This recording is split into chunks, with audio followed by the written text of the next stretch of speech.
في يوم عادي جدا العالم صحى على خبر صغير. أستراليا طردت السفير الإيراني بعد هجمات إرهابية. الكل عدى الخبر، لكن الحقيقة ده كان باب لواحدة من أخطر قصص الحرب الباردة الجديدة. الهجمات استهدفت معبد ومطعم يهودي في سيدني. مفيش ضحايا، ومع ذلك رئيس وزراء أستراليا طلع بنفسه ومعاه كبار المسؤولين يعلن القرار. ليه كل الضجة؟ الجواب مش في أستراليا، الجواب في مكان بعيد اسمه ممر زنجزور. الممر ده بيربط أذربيجان بإقليم نخجوان.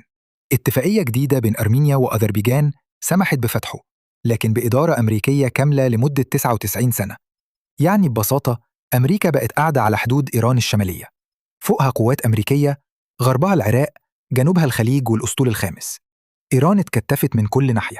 الأزمة أعمق، أذربيجان بقت مخزن لإسرائيل على حدود إيران، أسلحة ب50 مليار دولار وصوب زراعية شكلها مدني لكنها عيون استخباراتية.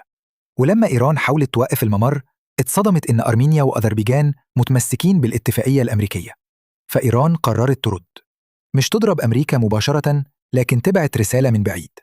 هجوم في قلب أستراليا، عضو في تحالف أوكوس مع أمريكا وبريطانيا. الرسالة واضحة، مصالحكم في أي مكان نقدر نوصل لها. لكن الرد الأسترالي كان أعنف من المتوقع، طرد السفير. وبينما إيران كانت بتلوح بالتصعيد، فجأة وافقت على دخول مفتشين دوليين لمفاعلاتها النووية.